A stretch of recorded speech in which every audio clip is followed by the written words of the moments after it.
Hey guys, welcome to yet another Pronage part guides video, which we totally didn't take from PC Part Picker, totally. If you haven't noticed, the quality of my recordings have went up. This is because I'm actually using my desktop for a change instead of my laptop.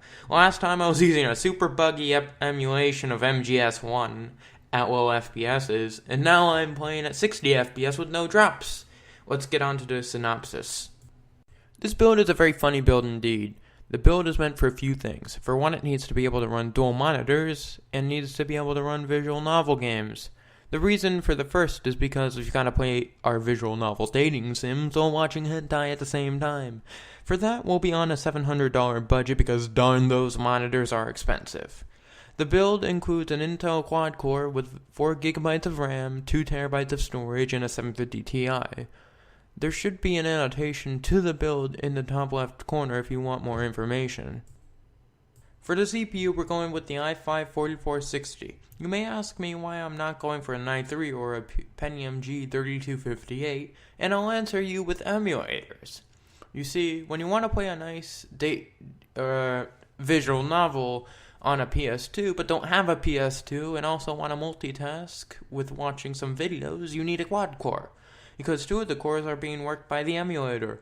The fact I didn't overlook this is proof that it worked extra hard on this one. Now for the denotated WAMs, or RAM, I went with the G-Skill Ripjaws X series, 4GB of DDR3 1600 memory. This is another questionable thing I put in this build, you may tell me, but hear me out.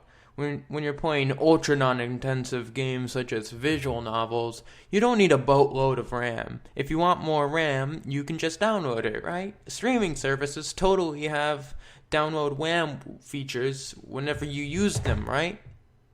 For the storage, I chose the Hitachi DeskStar 2TB 7200 RPM HDD. The amount of visual novels you'll want will require a whopping 2 times the storage I usually put in these builds. Luckily for all the anime fans out there, the jump from 1 to 2 terabytes isn't actually that bad. For the graphics card, I chose a 750 Ti. I chose this one because the comparable AMD card is just a rebrand. And who in the world likes rebrands? Still, this GPU supports two 1080p monitors at 60Hz, which is the main reason why I chose this card. Even better, if you want shadow play, you can with this card. Plus, it's super cheap for the performance. For the case, I chose the Thermaltake VL8001 W2Z mid-tower again. Yes, I chose this case again, but don't worry, you can't guess what PSU I have in store. Now for the PSU, I chose the Corsair CX 600W 80 Plus Bronze PSU. I know, right? I finally chose a PSU that wasn't an EVGA brand. Don't worry, I'll expand my brand selection a lot more in the future. You see, just like the EVGA PSU, this is a very trusted brand, and 600 watts should be enough to power this build and do intensive overclocking if your PC can't handle all the chess settles around it.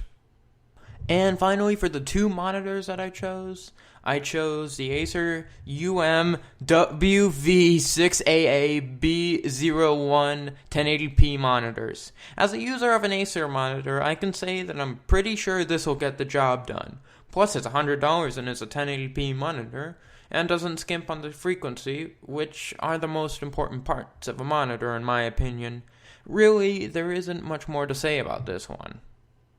And that's it for the build. If you liked the video and want to support my channel and my efforts for improving this channel, just hit the like button, share this video, and subscribe. I really do appreciate it, and as always, thanks for watching.